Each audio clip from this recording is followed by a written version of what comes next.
To view this video in English, please click the link given above. 11ാം ക്ലാസ്സിൽ പഠിക്കുന്ന എൻ്റെ എല്ലാ മക്കൾക്കും ബയോളജി മൈ പാഷനിലേക്ക് സ്വാഗതം. നമ്മളിപ്പോൾ പഠിച്ചുകൊണ്ടിരിക്കുന്നത് ഫോട്ടോസിന്തസിസ് ഇൻ ഹയർ പ്ലാന്റ്സ് എന്ന ചാപ്റ്ററാണ്. അതിൽ തന്നെ ഫോട്ടോസിന്തസിസിൻ്റെ പ്രധാനപ്പെട്ട 2 സ്റ്റെപ്സ് നമ്മൾ പഠിച്ചു. ലൈറ്റ് റിയാക്ഷനും ഡാർക്ക് റിയാക്ഷനും ചേർന്നതാണ് ഫോട്ടോസിന്തസിസ് എന്ന പ്രക്രിയ. അതേ തുടർന്ന് നമ്മൾ പഠിച്ചത് ചില പ്ലാന്റ്സിൽ ചില പ്രത്യേക സാഹചര്യങ്ങളിൽ അനാവശ്യമായിട്ടൊരു സൈക്കിൾ നടന്നിട്ട് കാർബൺ ഡൈ ഓക്സൈഡ് ഫിക്സ് ചെയ്യുന്നതിന് പകരം റിലീസ് ചെയ്യപ്പെടുന്നു. അതിനെ നമ്മൾ പറഞ്ഞ പേരാണ് C2 സൈക്കിൾ അഥവാ ഫോട്ടോ റെസ്പിറേഷൻ. എന്നാൽ ട്രോപ്പിക്കൽ പ്ലാന്റ്സിൽ ഈ C2 റെസ്പിറേഷനെ തടയാനായിട്ട് മറ്റൊരു സൈക്കിളുണ്ട്, അതാണ് C4 സൈക്കിൾ. ആ C4 സൈക്കിൾ അതിൻ്റെ എഫിഷ്യൻസി കൂട്ടുകയാണ് ചെയ്യുന്നത്. അപ്പോൾ ഇത്രയും നമ്മൾ മനസ്സിലാക്കി കഴിഞ്ഞു. ഇനി നമ്മൾക്ക് ഏറ്റവും അവസാനത്തെ ഭാഗമായ ഫാക്ടേഴ്സ് അഫക്റ്റിംഗ് ഫോട്ടോസിന്തസിസിലേക്ക് പോകാം. ഫോട്ടോസിന്തസിസ് എന്ന പ്രക്രിയ നടക്കാൻ 4 കാര്യങ്ങൾ ആവശ്യമാണ്. കാർബൺ ഡൈ ഓക്സൈഡും വെള്ളവുമാണ് അതിൻ്റെ റോ മെറ്റീരിയൽസ്. അതുകൂടാതെ സൺലൈറ്റ് അല്ലെങ്കിൽ എനർജിയുടെ സോഴ്സ് എന്ന് പറയുന്നത് സൂര്യപ്രകാശമാണ്. അതും ഒപ്പം തന്നെ മറ്റെന്താണ് നമുക്ക് ആവശ്യമുള്ളത്? ക്ലോറോഫിൽ ഉള്ളെങ്കിൽ മാത്രമേ ഫോട്ടോസിന്തസിസ് നടക്കുകയുള്ളൂ. ക്ലോറോഫിലും സൺലൈറ്റും മാത്രം മതിയോ? പോരാ അല്ലേ? നമുക്ക് മറ്റ് ഫാക്ടേഴ്സായ സോയിൽ, ന്യൂട്രിയൻ സപ്ലൈ, ടെമ്പറേച്ചർ ഇതെല്ലാം വേണം. അപ്പോൾ നമ്മൾ ഈ ഫാക്ടേഴ്സിനെല്ലാം 2ആയിട്ട് വിഭജിച്ചിട്ടുണ്ട്. ഒന്ന് എൻവയറമെൻ്റൽ ഫാക്ടേഴ്സ്, അതായത് ഫോട്ടോസിന്തസിസ് ഡയറക്റ്റ്ലി ഇൻവോൾവ് ആയിട്ടുള്ള ഫാക്ടേഴ്സും മറ്റ് കോൺട്രിബ്യൂട്ടറി ഫാക്ടേഴ്സും ചേർന്നിട്ടാണ് എൻവയറമെൻ്റൽ ഫാക്ടേഴ്സ് എന്ന് പറയുന്നത്.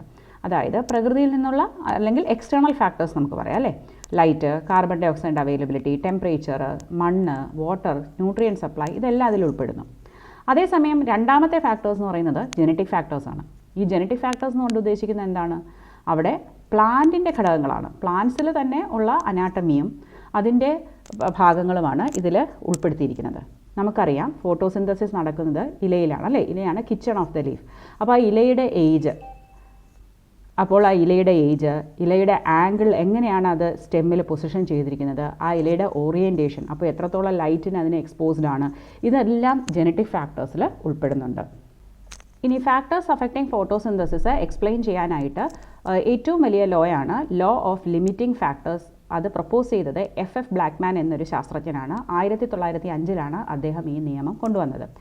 Law of limiting factors, limit ചെയ്യുന്ന ഫാക്ടർ, അതായത് അദ്ദേഹം ഉദ്ദേശിച്ച, ആദ്യം ഞാനിത് വായിക്കാം. When a process is condition as to its rapidity, അതായത് ഒരു പ്രോസസ്സ് അതിൻ്റെ റാപ്പിഡിറ്റി എന്ന് വെച്ചാൽ എന്താ? അതിൻ്റെ സ്പീഡ് അല്ലെങ്കിൽ റേറ്റ്, കണ്ടീഷൻ അതായത് ഇൻഫ്ലുവൻസ്ഡ് ബൈ അല്ലെങ്കിൽ സ്വാധീനിക്കുന്നത് by a number of separate factors, ഒന്നിലധികം ഫാക്ടേഴ്സാണ് അതിനെ ഇൻഫ്ലുവൻസ് ചെയ്യുന്നതെങ്കിൽ the rate of the process is limited by the pace of the slowest factor. അതിൽ ഏറ്റവും സ്ലോ ആയിട്ടുള്ള ഫാക്ടർ ആയിരിക്കും ആ പ്രോസസ്സിൻ്റെ റേറ്റ് നിശ്ചയിക്കുന്നത്. ആ ഒരു സ്ലോ ആയിട്ടുള്ള ഫാക്ടറിനെ പറയുന്ന പേരാണ് ലിമിറ്റിംഗ് ഫാക്ടർ. ഞാൻ 2 ഉദാഹരണങ്ങൾ പറയാം. ഒന്ന്, നിങ്ങളുടെ ക്ലാസ്സിൽ ടീച്ചർ നിങ്ങൾക്കൊരു പ്രോജക്റ്റ് തരുന്നതെന്ന് വിചാരിക്കാം. നിങ്ങളൊരു 4 പേര് ചേർന്നിട്ട് ഒരു പ്രസൻറ്റേഷൻ ഉണ്ടാക്കാനാണ് ടീച്ചർ പറഞ്ഞിരിക്കുന്നത്. അപ്പോൾ നിങ്ങൾ എന്ത് ചെയ്തു? ഒരാൾ കുറേ ഇൻഫർമേഷനൊക്കെ കളക്ട് ചെയ്തു, അടുത്ത ആൾക്ക് കൊടുത്തു. അടുത്ത ആളാണ് നിങ്ങളുടെ കൂട്ടത്തിലുള്ള ടെക്നോ സാവി. ആ കുട്ടി എന്ത് ചെയ്തു? നല്ല ഒരു ആപ്പിൽ എന്ത് ചെയ്തു? നല്ല ഭംഗിയുള്ളൊരു പ്രസൻറ്റേഷൻ ഉണ്ടാക്കി. ഇനി മൂന്നാമത്തെ ആൾ എന്ത് ചെയ്തു? അത് പ്രസൻറ്റ് ചെയ്യാനായിട്ടുള്ള, നിങ്ങളുടെ ക്ലാസ്സിൽ കൂടുതൽ നല്ല സംസാരിക്കാനും പ്രസൻറ്റ് ചെയ്യാനും കഴിവുള്ള കുട്ടിയാണ് നിങ്ങൾ തിരഞ്ഞെടുത്തത്.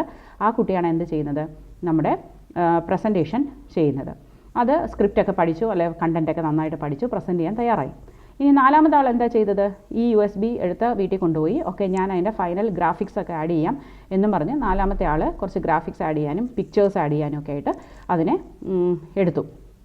ഇനി പിറ്റേ ദിവസം ടീച്ചർ ഒരു ഡേറ്റ് തന്നിട്ടുണ്ട്, ഡെഡ് ലൈൻ തന്നിട്ടുണ്ട്. ടീച്ചർ നിങ്ങളെല്ലാം വിളിച്ചു. പക്ഷേ എന്തു പറ്റി? അന്നത്തെ ദിവസം ആ കുട്ടി USB കൊണ്ടുവരാൻ മറന്നുപോയി. അപ്പോൾ ആദ്യം ഇൻഫർമേഷൻ കളക്ട് ചെയ്ത ആൾ ആത്മാർത്ഥമായിട്ട് വർക്ക് ചെയ്തു. പ്രസൻറ്റേഷൻ ഉണ്ടാക്കിയ ആൾ ഏറ്റവും നല്ല ആപ്പിൽ നല്ലതായിട്ടുള്ളൊരു പ്രസൻറ്റേഷനാണ് ഉണ്ടാക്കിയത്. ആ പ്രസൻറ്ററാണെങ്കിലോ നല്ലപോലെ അദ്ദേഹം അതിൻ്റെ പാർട്ട് പഠിച്ച് വന്നിട്ടുണ്ട് പ്രസൻറ്റ് ചെയ്യാനായിട്ട്. പക്ഷേ ഒരാളുടെ ഒരു നെഗ്ലിജൻസ് അല്ലെങ്കിൽ ഒരു ചെറിയ ഒരു അവഗണന കാരണം അത് പാളിപ്പോയി അല്ലേ? അപ്പോൾ ടീച്ചറിനോട് നിങ്ങളോട് പ്ലീഡ് ചെയ്ത് പറഞ്ഞു, നിങ്ങൾ ടീച്ചറെ ഞങ്ങൾ നാളെ ചെയ്തു തരാം, ഇന്ന് ഫോർ ഗോഡ് എന്ന്. അപ്പോൾ എന്ത് ചെയ്തു? ടീച്ചർ പറഞ്ഞു, ഓക്കെ ഞാൻ നാളെ സമയം തരാം, പക്ഷേ I cannot give you full mark. കാരണം ഇന്നായിരുന്നു നിങ്ങളുടെ ടാർഗറ്റഡ് ടൈം അല്ലേ? അപ്പോൾ നിങ്ങൾ കറക്റ്റ് ടൈമിൽ ചെയ്തില്ലെങ്കിൽ ഫുൾ മാർക്ക് തരാൻ പറ്റുമോ? ഇല്ല. അപ്പോൾ നിങ്ങളുടെ ആ ഒരു 4 പേര് ഒന്നിച്ച് വർക്ക് ചെയ്തെങ്കിലും നിങ്ങളുടെ ഒരാൾ നല്ലപോലെ ഹാർഡ് വർക്ക് ചെയ്ത് കാണാം, പക്ഷേ അയാളുടെ ഹാർഡ് വർക്ക് എല്ലാം വിഫലമായി. എങ്ങനെ? മറ്റേ ഒരാളുടെ ഒരു അനാസ്ഥ മൂലം. അതേപോലെയാണ് മറ്റൊരു ഉദാഹരണം ഞാൻ പറഞ്ഞുതരാം. നിങ്ങളൊരു റിലേ റേസ് കാണുകയാണെന്ന് വിചാരിക്കുക. റിലേയിൽ എങ്ങനെയാണ്? 4 ലാപ്പ് ഓടുക എന്ന് വിചാരിക്കുക. ഫസ്റ്റ് ലാപ്പ് ഓടിയാൽ നല്ല സ്പീഡിൽ ഓടി, രണ്ടാമത്തെ ആളും നല്ല സ്പീഡിൽ ഓടി, അവർ നല്ലൊരു ലീഡ് നിലനിർത്തുകയാണ്. മൂന്നാമത്തെ ലാപ്പ് വന്നപ്പോഴോ ആ ആൾ ബാറ്റൺ വാങ്ങിച്ചിട്ട് കയ്യിൽ നിന്ന് ഡ്രോപ്പ് ചെയ്തു. ഓക്കെ, പിന്നെ അതെടുത്ത് ഓടി വന്നപ്പോഴേക്കും തേർഡ് പൊസിഷനായി. അതേസമയം നാലാമത്തെ ആൾ എപ്പോഴും നല്ലൊരു റണ്ണറെയാണ് നമ്മൾ നാലാമത് വെക്കുന്നത് അല്ലേ. അതൊന്ന് എല്ലാം കൂടെ കവറപ്പ് ചെയ്ത് കൊണ്ടുവരാൻ വേണ്ടിയിട്ട് നമ്മൾ ഏറ്റവും നല്ലൊരു റണ്ണറായിരിക്കും നാലാമത്തെ ലാപ്പിൽ വെക്കുന്നത്. അങ്ങനെ നമ്മുടെ നാലാമത്തെ ആൾ വളരെ എഫിഷ്യൻ്റാണ്. പക്ഷേ എത്ര ഓടിയിട്ടും തേർഡ് എന്നുള്ള പൊസിഷൻ സെക്കൻഡ് ആക്കി എടുക്കാൻ പറ്റി, പക്ഷേ ഫസ്റ്റ് കൈവിട്ട് പോയി. അപ്പോൾ ഇവിടെ നമ്മൾ ആദ്യത്തെ 2 റൗണ്ടിലും ഫസ്റ്റ് മെയിൻറ്റെയിൻ ചെയ്തു. നാലാമത്തെ ആളും ഈക്വലി പ്രൊഫിഷ്യൻ്റ് ആണ്, ഫസ്റ്റ് വാങ്ങിച്ചെടുക്കാൻ ഗോൾഡ് സുഖമായിട്ട് കിട്ടുമായിരുന്നു. പക്ഷേ മൂന്നാമത്തെ ആളുടെ ഒരു മിസ്റ്റേക്ക് കാരണമാണ് ഇതെല്ലാം പോയത്. അപ്പോൾ ബാക്കി 3 പേരുടെ നല്ല ഓടിയ ആ ഒരു പെർഫോമൻസ് ഇവിടെ ഒന്നും അല്ലാതായി കഴിഞ്ഞു. ആരുടെ പെർഫോമൻസ് കൊണ്ടാണ് അവർ പിറകിലോട്ട് പോയത്? ആ സ്ലോ ആയിട്ട് ചെയ്ത അല്ലെങ്കിൽ ഡ്രോപ്പ് ചെയ്ത ആളുടെയാണ് ഇവിടെ അഫക്റ്റ് ചെയ്തത്. അതുപോലെയാണ് ഇവിടെയും 4-5 ഫാക്ടേഴ്സ് ഒരു പ്രോസസ്സിനെ ഇൻഫ്ലുവൻസ് ചെയ്യുന്നെങ്കിൽ അതിൽ ഏറ്റവും ലിമിറ്റിംഗ് ആയിട്ട് അല്ലെങ്കിൽ അവൈലബിൾ അല്ലാത്ത ആളാണ് ഈ റേറ്റ് നിശ്ചയിക്കുന്നത്. ബാക്കിയെല്ലാം ആവശ്യത്തിൽ കൂടുതൽ അവൈലബിൾ ആയിട്ട് കാര്യമില്ല, പക്ഷേ ഒരെണ്ണം കുറവാണെങ്കിൽ ദാറ്റ് വിൽ ഡിറ്റർമിൻ. ഓക്കെ, അപ്പോൾ നമുക്കിങ്ങനെ ഓരോ ഫാക്ടേഴ്സായിട്ട് നോക്കാം. ആദ്യമായിട്ടുള്ളത് ലൈറ്റാണ്. നമുക്കറിയാം ലൈറ്റ് എന്ന് പറയുന്നത് ഒരു എനർജിയാണ് അല്ലേ. ഈ എനർജിയാണ് പ്ലാന്റ്സ് ക്യാപ്ചർ ചെയ്ത് ഫോട്ടോസിന്തസിസിൻ്റെ സമയത്ത് കാർബോഹൈഡ്രേറ്റ് ആക്കി മാറ്റുന്നത്. ഇനി ലൈറ്റിനെ കുറിച്ച് പറയുമ്പോൾ ലൈറ്റിൻ്റെ 2 ഫാക്ടേഴ്സ് അല്ലെങ്കിൽ 2 പ്രത്യേകതകളാണ് ഇവിടെ നമ്മൾ മുഖ്യമായും നോക്കുന്നത്.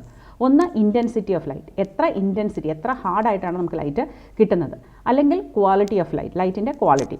അപ്പോൾ ഇൻറ്റൻസിറ്റി നമുക്കറിയാം എപ്പോഴും ട്രോപ്പിക്കൽ റീജിയനിൽ ലൈറ്റ് ഡയറക്റ്റായിട്ട് കിട്ടുന്നു, ഇൻറ്റൻസിറ്റി വളരെ ഹൈ ആയിരിക്കും. അതേസമയം ടെമ്പറേറ്റ് റീജിയനിൽ ഇൻറ്റൻസിറ്റി കുറവായിരിക്കും. അപ്പോൾ ഇൻറ്റൻസിറ്റി കൂടിയിരുന്നു കഴിഞ്ഞാൽ കുറേശ്ശെ ഇൻറ്റൻസിറ്റി കൂടുന്തോറും റേറ്റ് ഓഫ് ഫോട്ടോസിന്തസിസും കൂടിക്കൊണ്ടിരിക്കും. കാരണം നല്ല ലൈറ്റ് കിട്ടുന്നുണ്ട്, പ്ലാന്റ്സ് ഹാപ്പിയായി കൂടുതൽ ഫോട്ടോസിന്തസിസ് നടക്കുന്നു. പക്ഷേ ഒരു പരിധി വരെ ഇത് നടക്കുകയുള്ളൂ.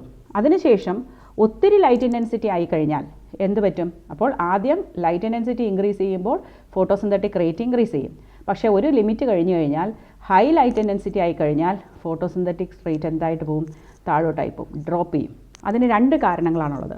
ഒന്ന്, അതർ ഫാക്ടേഴ്സ് ബിക്കം ലിമിറ്റിംഗ്. ഈ ലൈറ്റ് കൂടുമ്പോൾ ചിലപ്പോൾ വെള്ളം ഇല്ലാതായി പോവും ഇല്ലേ. അങ്ങനെ മറ്റ് ഫാക്ടർ ലിമിറ്റിംഗ് ആയതുകൊണ്ട് ഈ റേറ്റ് പുറകോട്ട് പോകാം.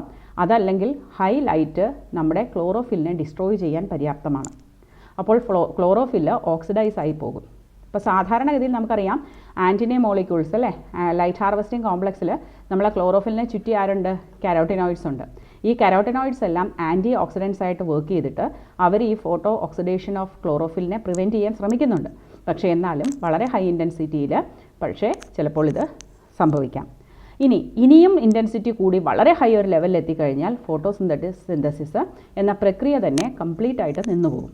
ആ ഒരു സ്റ്റേജിനെ പറയുന്ന പേരാണ് സോളറൈസേഷൻ. ഇനി നമുക്ക് ക്വാളിറ്റിയിലോട്ട് വരാം. ഇനി ഏത് ലൈറ്റാണ് നമ്മൾ ഫോട്ടോസിന്തസിസിന് ഉപയോഗിക്കുന്നത്? സൺലൈറ്റ് അല്ലേ. പക്ഷേ ആ സൺലൈറ്റിലെ ഒരു 2% മാത്രമാണ് നമ്മുടെ വൈറ്റ് ലൈറ്റ് അല്ലെങ്കിൽ വിസിബിൾ സ്പെക്ട്രം, വെളുത്ത പ്രകാശം. നിങ്ങൾ കഴിഞ്ഞ വർഷം 10th പഠിച്ചാൽ അത് നമുക്ക് 7 ആയിട്ട് സ്പ്ലിറ്റ് ചെയ്യും, വിബ്ജിയോറായിട്ട് സ്പ്ലിറ്റ് ചെയ്യാൻ കഴിയുന്ന ആ വൈറ്റ് ലൈറ്റ് മാത്രമാണ് ഫോട്ടോസിന്തസിസിന് ഉതകുന്നത്. അപ്പോൾ അതുകൊണ്ട് തന്നെ അതിനെ പറയുന്ന പേരാണ് പാർ. പാർ എന്ന് വെച്ചാൽ എന്താണ്? ഫോട്ടോസിന്തറ്റിക്കലി ആക്റ്റീവ് റേഡിയേഷൻ. ഈ പാർ വെറും 2% മാത്രമേ ഉള്ളൂ.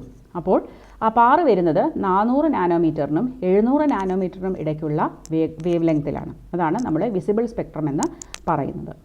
അപ്പോൾ പ്ലാന്റ്സ് ലൈറ്റ് ഉണ്ടെങ്കിൽ ഫോട്ടോസിന്തസിസ് ചെയ്യും, ലൈറ്റ് കുറഞ്ഞു പോയാലോ ഫോട്ടോസിന്തസിസ് നിർത്തിവെച്ച് ഓൺലി റെസ്പിറേഷൻ മാത്രമായിരിക്കും അല്ലേ. ഇനിയൊരു മറ്റൊരു ഫാക്ടർ എന്ന് പറയുന്നത് ഡ്യൂറേഷൻ ഓഫ് ലൈറ്റാണ്.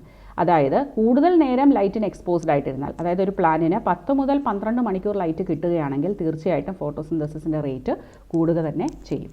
അപ്പോൾ നമ്മളിവിടെ പഠിച്ചു ക്വാളിറ്റി ഓഫ് ലൈറ്റും ഇൻറ്റൻസിറ്റി ഓഫ് ലൈറ്റും ഇമ്പോർട്ടൻ്റ് ആണ്. ആദ്യം ഇൻറ്റൻസിറ്റി കൂടുമ്പോൾ ഫോട്ടോസിന്തസിസ് റേറ്റ് കൂടും, കുറേ കൂടുമ്പോൾ ഡിക്രീസ് ചെയ്യും. കാരണം മറ്റൊരു ഫാക്ടർ ലിമിറ്റിംഗ് ആകാം, അല്ലെങ്കിൽ ക്ലോറോഫിൽ ഓക്സിഡൈസ് ആയി പോകാം. പിന്നെ വളരെ ഹൈ ഇൻറ്റൻസിറ്റി ഓഫ് ലൈറ്റിൽ ഫോട്ടോസിന്തസിസ് കംപ്ലീറ്റ് ആയിട്ട് സ്റ്റോപ്പ് ആവും. അതിനെ പറയുന്ന പേരാണ് സോളറൈസേഷൻ. ഇനി മറ്റൊരു പ്രത്യേകത എന്ന് പറയുന്നത് ഫോട്ടോസിന്തസിസ് എപ്പോഴും ഏറ്റവും കൂടുതൽ നടക്കുന്നത് റെഡ് ആൻഡ് ബ്ലൂ ലൈറ്റിലാണ്. അപ്പോൾ റെഡ് ലൈറ്റിലാണ് ഏറ്റവും മാക്സിമം ഫോട്ടോസിന്തസിസ് നടക്കുന്നത്. ഇപ്പോൾ നമ്മളിപ്പോൾ ഇനി ട്രീസ് ഒക്കെ നോക്കിക്കഴിഞ്ഞാൽ, ഇപ്പോൾ ഒരു ഫോറസ്റ്റ് ആണെന്ന് വിചാരിക്കുക. ഈ ഫോറസ്റ്റിൻ്റെ ഏറ്റവും മുകളിലത്തെ ലെവലിൽ വലിയ ട്രീസിൻ്റെ ക്യാനപ്പി ഉണ്ടല്ലേ. ഈ ക്യാനപ്പിയിൽ തന്നെ റെഡ് ലൈറ്റും ബ്ലൂ ലൈറ്റും ഒക്കെ അവരങ്ങ് അബ്സോർബ് ചെയ്ത് അവർ മാക്സിമം ഫോട്ടോസിന്തസിസ് ചെയ്യും. അപ്പോൾ താഴെയുള്ള പ്ലാന്റ്സ് അവർക്ക് ശരിക്കുള്ള ലൈറ്റ് കിട്ടുന്നില്ല. അവർക്ക് കിട്ടുന്ന ലൈറ്റ് ഏതായിരിക്കും? ഗ്രീൻ വേവ് ലെങ്ത് ആയിരിക്കും. അതുകൊണ്ട് തന്നെ റേറ്റ് ഓഫ് ഫോട്ടോസിന്തസിസ് എന്തായിരിക്കും? ഡിക്രീസ് ആവും. അപ്പോൾ ഇതിനെ നമ്മൾ പറയുന്ന പേരാണ് ഷെയ്ഡ് ടോളറൻറ്റ് പ്ലാന്റ്സ്. അപ്പോൾ ഫോട്ടോസിന്തസിസ് മാക്സിമം നടക്കുന്ന റെഡ് ലൈറ്റിലാണ്. ഇനി സൺലൈറ്റിൽ തന്നെ വിസിബിൾ സ്പെക്ട്രമായ 400-നും 700-നും ഇടയ്ക്കുള്ള വേവ് ലെങ്തിലാണ് ഫോട്ടോസിന്തസിസ് നടക്കുന്നത്. അതിനെ നമ്മൾ പറയുന്നതാണ് ഫോട്ടോസിന്തറ്റിക്കലി ആക്റ്റീവ് റേഡിയേഷൻ. അത് വെറും 2% മാത്രമേ ഉള്ളൂ. ഇനി നമ്മുടെ അടുത്ത ഫാക്ടർ എന്ന് പറയുന്നത് ടെമ്പറേച്ചറാണ്, താപനില അല്ലേ. ടെമ്പറേച്ചർ കൂടുന്തോറും ഫോട്ടോസിന്തസിസിൻ്റെ റേറ്റ് കൂടും സ്വാഭാവികമായിട്ടും. പക്ഷേ ഒരു ലിമിറ്റ് കഴിയുമ്പോൾ അത് പറ്റില്ല. 40 ഡിഗ്രി വരെ ആണ് ഇത് സംഭവിക്കുന്നത്. അത് കഴിഞ്ഞു കഴിഞ്ഞാൽ അത് കുറയാനാണ് ചാൻസ്. നമുക്കറിയാം ടെമ്പറേച്ചർ ഫോട്ടോസിന്തസിസിന് 2 സ്റ്റെപ്സാണുള്ളത്. ഫോട്ടോ കെമിക്കൽ റിയാക്ഷൻ, അത് കൂടുതലും ലൈറ്റിനെ ഡിപ്പെൻഡ് ചെയ്യുന്നത് കൊണ്ട് തന്നെ ടെമ്പറേച്ചറിന് അതിനെ കൂടുതൽ സ്വാധീനിക്കാൻ പറ്റില്ല. അതേസമയം രണ്ടാമത്തെ സ്റ്റെപ്പായ ഡാർക്ക് റിയാക്ഷനാണ് ടെമ്പറേച്ചർ കൂടുതലായിട്ട് ഇൻഫ്ലുവൻസ് ചെയ്യുന്നത്. അതിനൊരു കാരണമുണ്ട്. ഇത് സംഭവിക്കുന്നത് സ്ട്രോമയിലാണ്. എന്തുകൊണ്ടാണ് സ്ട്രോമയിൽ സംഭവിക്കുന്നത്? ഈ പ്രവർത്തനത്തിന് ആവശ്യമായ രാസാഗ്നികൾ അഥവാ എൻസൈംസ് എല്ലാം സ്ട്രോമയിലാണ് ഉള്ളത്. ഈ എൻസൈംസ് എന്ന് പറയുന്നത് പ്രോട്ടീൻസ് ആണ്. അവ ടെമ്പറേച്ചറിനനുസരിച്ച് റെസ്പോണ്ട് ചെയ്യും. ടെമ്പറേച്ചർ കൂടിക്കഴിഞ്ഞാൽ അവ നശിച്ചു പോവുകയും ടെമ്പറേച്ചർ കുറഞ്ഞു കഴിഞ്ഞാൽ അവ ഇനാക്റ്റീവ് ആവുകയാണ് ചെയ്യാറ്. ഇവിടെയും അതാണ് സംഭവിക്കുന്നത്. ടെമ്പറേച്ചർ ഒത്തിരി കൂടിക്കഴിഞ്ഞാൽ നമ്മുടെ റുബിസ്കോയ്ക്ക് കാർബൺ ഡൈ ഓക്സൈഡിനോടുള്ള സ്നേഹം അങ്ങ് കുറയും. പകരം ആരെ സ്നേഹിക്കാൻ തുടങ്ങും? ഓക്സിജനെ സ്നേഹിച്ചിട്ട് C2 സൈക്കിൾ നടക്കും. അപ്പോൾ അങ്ങനെയാണ് റേറ്റ് ഓഫ് ഫോട്ടോസിന്തസിസ് കുറയുന്നത് ടെമ്പറേച്ചർ കൂടുമ്പോൾ. അതല്ലെങ്കിൽ എൻസൈംസ് നശിച്ചു പോകാനുള്ള ചാൻസും ഉണ്ട് 40 ഡിഗ്രിയിലും ഒത്തിരി കൂടിയാൽ. ഇനി ടെമ്പറേച്ചർ കുറഞ്ഞാലോ ഇതേ എൻസൈംസ് എല്ലാം ഇനാക്റ്റീവായിട്ട് ഇരിക്കുകയും ചെയ്യും, ഫോട്ടോസിന്തസിസ് നടക്കുകയുമില്ല. ഇനി മറ്റൊരു ഫാക്ടർ എന്ന് പറയുന്നത് കാർബൺ ഡൈ ഓക്സൈഡാണ്. അറ്റ്മോസ്ഫിയറിക് കാർബൺ ഡൈ ഓക്സൈഡിൻ്റെ അളവ് വളരെ കുറവാണെന്ന് നമുക്കറിയാം. 0.036% ആണ്, അല്ലെങ്കിൽ 360 പാർട്സ് പെർ മില്യൺ മാത്രമാണ് കാർബൺ ഡൈ ഓക്സൈഡ് ഉള്ളത്. അതേസമയം ഓക്സിജൻ 21% ഉണ്ട്, നൈട്രജൻ 78% ഉണ്ട്, മോസ്റ്റ് അബൻഡൻ്റ് ആണ്. ഇനി ലാൻഡ് പ്ലാന്റ്സിൽ എങ്ങനെയാണ് കാർബൺ ഡൈ ഓക്സൈഡ് അകത്തേക്ക് എടുക്കുന്നത്? സ്റ്റൊമേറ്റയിൽ കൂടി അല്ലേ. ഗേഷ്യസ് എക്സ്ചേഞ്ച് നടക്കുന്നത് സ്റ്റൊമേറ്റയിലാണ്. പക്ഷേ ടെമ്പറേച്ചർ കൂടുമ്പോൾ സ്വാഭാവികമായിട്ടും പ്ലാന്റ്സ് എന്ത് ചെയ്യും? ഈ സ്റ്റൊമേറ്റ അങ്ങ് ക്ലോസ് ചെയ്ത് കളയും. കാരണം സ്ട്രെസ്സ് കുറയ്ക്കാനായിട്ട്, വാട്ടർ സ്ട്രെസ്സ്, വെള്ളം കൂടുതൽ ട്രാൻസ്പയർ ആയി പോകാതിരിക്കാൻ. അത് എന്തിനെ ഇൻഫ്ലുവൻസ് ചെയ്യും? കാർബൺ ഡൈ ഓക്സൈഡ് അബ്സോർപ്ഷനെ കുറയ്ക്കും. അതുകൊണ്ട് സ്റ്റൊമേറ്റ ക്ലോസ് ആയി കഴിഞ്ഞാൽ ഫോട്ടോസിന്തസിസിൻ്റെ റേറ്റ് കുറയുകയും ചിലപ്പോൾ അത് 0 ആയി പോവുകയും ചെയ്യും. ഇനി 2 തരം പ്ലാന്റ്സ് നമ്മുടെ ചുറ്റുമുണ്ട്. ഈ ലാൻഡ് പ്ലാന്റ്സ് കൂടാതെ ഹൈഡ്രോഫൈറ്റ്സും ഉണ്ട്. ഹൈഡ്രോഫൈറ്റ്സ് എന്ന് പറഞ്ഞാൽ വെള്ളത്തിൽ വളരുന്ന പ്ലാന്റ്സ്. അവയ്ക്ക് സ്റ്റൊമേറ്റയുണ്ടോ? ഇല്ല. അപ്പോൾ അവ എങ്ങനെയാണ് ഈ കാർബൺ ഡൈ ഓക്സൈഡിനെ അകത്തേക്ക് എടുക്കുന്നത്? അത് എപ്പിഡെർമിസിൽ കൂടെ കാർബണേറ്റിൻ്റെ ഫോമിൽ അല്ലെങ്കിൽ ബൈകാർബണേറ്റിൻ്റെ ഫോമിലാണ് എടുക്കുന്നത്. കാർബൺ ഡൈ ഓക്സൈഡ് കോൺസെൻട്രേഷൻ ഒത്തിരി ഇൻക്രീസ് ചെയ്താൽ ഫോട്ടോസിന്തസിസിൻ്റെ റേറ്റ് കുറയുന്നതായിട്ടാണ് കാണുന്നത്. കാർബൺ ഡൈ ഓക്സൈഡ് സ്വാഭാവികമായിട്ടും സണ്ണി ഡേയ്സിലേക്ക് ഒരു ലിമിറ്റിംഗ് ഫാക്ടറായിട്ടാണ് മാറുന്നത്. കാരണം നമുക്കറിയാം സണ്ണി ഡേ എന്ന് പറയുമ്പോൾ ലൈറ്റ് ഇൻറ്റൻസിറ്റി ഹൈ ആണ്. അപ്പോൾ റുബിസ്കോയ്ക്ക് ഓക്സിജനേഷനുള്ള ചാൻസാണ് കൂടുതൽ. ഇനി നമുക്കറിയാം C3 പ്ലാന്റ്സ് എന്ന് പറയുന്നത് നോർമൽ പ്ലാന്റ്സ് ആണ്. C4 പ്ലാന്റ്സ് എന്ന് പറയുന്നത് നമ്മുടെ C2 സൈക്കിൾ അഥവാ ഫോട്ടോ റെസ്പിറേഷനെ ഓവർകം ചെയ്യാൻ കപ്പാസിറ്റി ഉള്ളവരാണ്. അപ്പോൾ അവർക്ക് ഫോട്ടോസിന്തസിസിൻ്റെ എഫിഷ്യൻസി കൂടുതലാണ്. അതുകൊണ്ട് തന്നെ C3 പ്ലാന്റ്സും C4 പ്ലാന്റ്സും കാർബൺ ഡൈ ഓക്സൈഡ് കോൺസെൻട്രേഷനോട് പ്രതികരിക്കുന്നത് എങ്ങനെയെന്ന് അല്പം വ്യത്യസ്തമാണ്. ആദ്യമായിട്ട് കാർബൺ ഡൈ ഓക്സൈഡിൻ്റെ റേറ്റ് കൂടുന്തോറും ഫോട്ടോസിന്തസിസിൻ്റെ റേറ്റും കൂടും C3 പ്ലാന്റ്സ്. പക്ഷേ അത് കൂടണമെങ്കിൽ ഒരു മിനിമം 500 മില്ലിമ്യൂ per litre of carbon dioxide എങ്കിലും അവൈലബിൾ ആയാൽ മാത്രമേ C3 പ്ലാന്റ്സിന് അവരുടെ ഫോട്ടോസിന്തറ്റിക് റേറ്റ് കൂട്ടാൻ കഴിയുള്ളൂ. അപ്പോൾ കൂടുന്നത് എന്തുകൊണ്ടാണ്? നമുക്കറിയാം ഡാർക്ക് റിയാക്ഷൻ്റെ ആദ്യത്തെ സ്റ്റേജ് എന്ന് പറയുന്നത് കാർബോക്സിലേഷനാണ്, addition of carbon dioxide. ഈ കാർബൺ ഡൈ ഓക്സൈഡ് ആഡ് ചെയ്യണമെങ്കിൽ എന്ത് വേണം? കാർബൺ ഡൈ ഓക്സൈഡ് വേണം. കാർബൺ ഡൈ ഓക്സൈഡ് അല്ലേ സബ്സ്ട്രേറ്റ്. അപ്പോൾ കൂടുതൽ കാർബൺ ഡൈ ഓക്സൈഡ് കോൺസെൻട്രേഷൻ ഉള്ളപ്പോൾ ഫോട്ടോസിന്തസിസ് കൂടാൻ കാരണം സബ്സ്ട്രേറ്റ് അവൈലബിലിറ്റിയാണ്. രണ്ടാമതായിട്ട് കൂടുതൽ കാർബൺ ഡൈ ഓക്സൈഡ് ഉള്ളപ്പോൾ നമ്മുടെ റുബിസ്കോ ഓക്സിജനുമായിട്ട് ബൈൻഡ് ചെയ്യുന്നതിനെക്കുറിച്ച് ചിന്തിക്കുക പോലും ഇല്ല. അത് കാർബോക്സിലേഷൻ തന്നെ നടത്തി C3 സൈക്കിൾ നടക്കും. അതേസമയം C4 പ്ലാന്റ്സിന് കാർബൺ ഡൈ ഓക്സൈഡിൻ്റെ റേറ്റ് കൂടുമ്പോൾ ഫോട്ടോസിന്തസിസിൻ്റെ റേറ്റ് കൂട്ടാൻ കഴിയും. പക്ഷേ അതിന് ഇത്രയും വരെ എത്തണ്ട, 500 മില്ലിമ്യൂ പെർ ലിറ്റർ വരെ എത്തണ്ട. 360 മില്ലിമ്യൂ പെർ ലിറ്ററിലാവുമ്പോൾ തന്നെ അത് ഹൈ റേറ്റ് ഓഫ് ഫോട്ടോസിന്തസിസ് കാണിക്കും.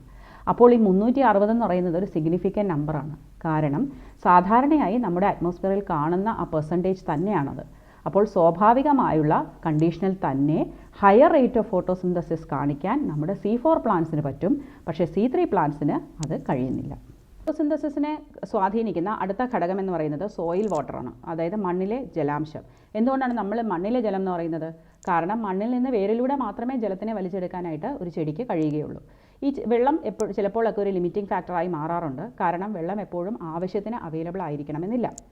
ഇനി ഒരു കാര്യം പറയാനുള്ളത്, ഫോട്ടോസിന്തസിസിന് മാത്രമല്ല, വെള്ളം എന്ന് പറയുന്നത് പ്ലാന്റിൻ്റെ ലൈഫിലെ എല്ലാ പ്രോസസ്സിനും ആവശ്യമാണ്.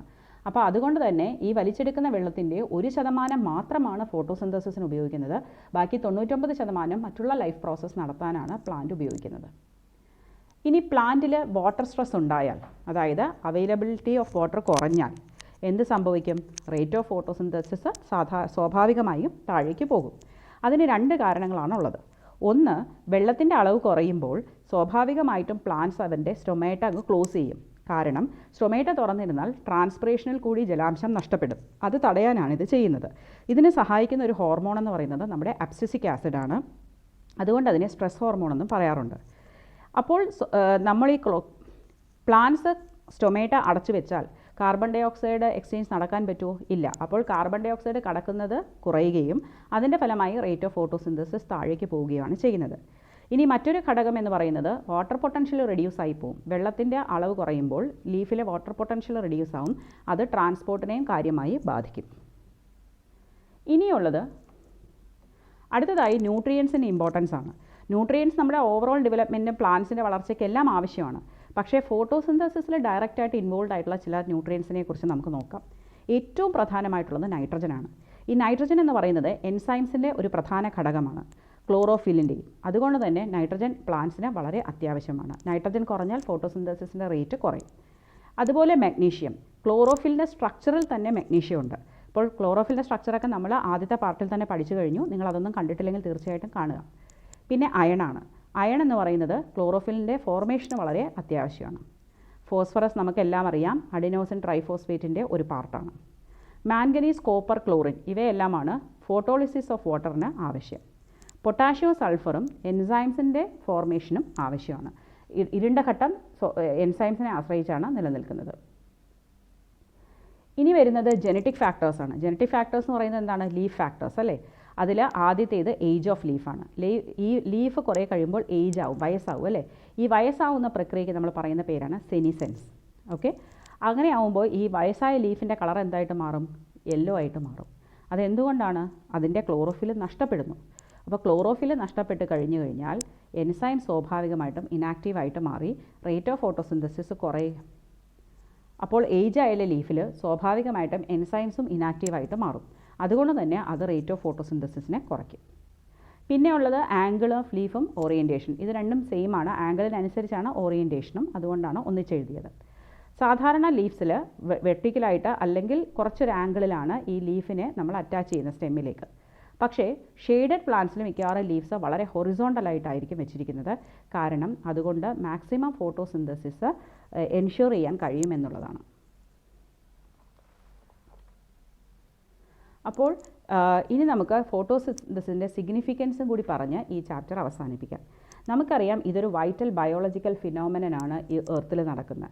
ഒരേ ഒരു പ്രോസസ്സ്, കാർബൺ ഡൈ ഓക്സൈഡിനെ ഫിക്സ് ചെയ്യുകയും ഓക്സിജനെ പുറത്ത് കളയുന്ന ഒരേ ഒരു പ്രോസസ്സാണിത്. ഈ ഒരു പ്രോസസ്സാണ് ഫിസിക്കൽ വേൾഡിനെയും ബയോളജിക്കൽ വേൾഡിനെയും തമ്മിൽ കണക്ട് ചെയ്യുന്നത്. അതുപോലെ തന്നെ സോളാർ എനർജിയെ നമുക്ക് ആവശ്യമുള്ള കാർബോഹൈഡ്രേറ്റ് ആയിട്ട് മാറ്റാൻ ഈ ഒരു പ്രോസസ്സിന് മാത്രമേ കഴിയുള്ളൂ. അതാണ് പിന്നീട് ഏതൊരു ഓർഗാനിസത്തിൻ്റെയും ശരീരമായിട്ട് മാറുന്നത്. നമ്മുടെ ബൾക്ക് മാറ്റർ എന്ന് പറയുന്നത് എന്താണ്? നമ്മുടെ ബോഡി എന്താണ്?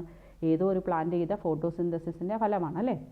അതുപോലെ തന്നെ ഈ ഡ്രൈ മാറ്റർ, പ്ലാന്റ്സിൻ്റെ എല്ലാ ഡ്രൈ മാറ്റർ, അതായത് ഒരു പ്ലാന്റ്സിലെ ജലാംശം മാറ്റിയിട്ടുള്ള ബാക്കിയുള്ളതിനെയാണ് നമ്മൾ ഡ്രൈ മാറ്റർ എന്ന് പറയുന്നത്. അതാണ് നമ്മുടെ ഹ്യൂമൻസിനെയും മറ്റു ജീവജാലങ്ങളെയും സപ്പോർട്ട് ചെയ്യുന്ന സോഴ്സ് ഓഫ് എനർജി എന്ന് പറയുന്നത്. പിന്നെ ഓക്സിജൻ സന്തുലിതാവസ്ഥ നിലനിർത്തുന്നതും ഈ ഫോട്ടോസിന്തസിസിലൂടെയാണ്. ഫോസിൽ ഫ്യൂവൽസായിട്ട് പലപ്പോഴായിട്ട് മാറിയിട്ടുള്ള പ്ലാന്റ്സ് എല്ലാം ഫോട്ടോസിന്തസൈസിങ് ആയിരുന്നു. പിന്നെ ഫോട്ടോസിന്തസിസ് കൊണ്ടാണ് അഗ്രികൾച്ചറൽ പ്രൊഡക്ടിവിറ്റിയും ഇൻക്രീസ് ആവുന്നത്. അപ്പോൾ ഫോട്ടോസിന്തസിസ് എന്ന് പറഞ്ഞാൽ ഈ ഭൂമിയിലെ ജീവൻ നിലനിൽക്കുന്നതിന് ഏറ്റവും അത്യാവശ്യമാണ്. ഫോട്ടോസിന്തസിസ് ഇല്ലെങ്കിൽ ഒരുപക്ഷെ എല്ലാ ജീവജാലങ്ങളും ഈ ഭൂമുഖത്ത് നിന്ന് ഇല്ലാതാവും. അപ്പോൾ ഇത്രയാണ് ഏറ്റവും ഇമ്പോർട്ടൻ്റ് ആയ ഈ ഫോട്ടോസിന്തസിസ് ചാപ്റ്ററിൽ നമ്മൾ ഡിസ്കസ് ചെയ്യുന്നത്. ഇനി നിങ്ങൾക്ക് ഇതിൽ എന്തെങ്കിലുമൊക്കെ ഡൗട്ടുണ്ട് എങ്കിൽ തീർച്ചയായിട്ടും കമൻറ്റ് ബോക്സിൽ രേഖപ്പെടുത്തിയാൽ മതി. ഒപ്പം തന്നെ നിങ്ങൾക്ക് ഞാൻ പഠിപ്പിക്കുന്ന ലെസൺസ് എല്ലാം ഇഷ്ടമാവുന്നുണ്ട്, മനസ്സിലാകുന്നുണ്ടെങ്കിൽ തീർച്ചയായിട്ടും ലൈക്ക് ചെയ്യണം, നിങ്ങളുടെ കൂട്ടുകാരുമായിട്ടെല്ലാം ഷെയർ ചെയ്യണം, ഒത്തിരി പേരിലേക്ക് എത്തട്ടെ. പിന്നെ സബ്സ്ക്രൈബ് ചെയ്യാനും മറക്കണ്ട. Thank you for watching biology my passion.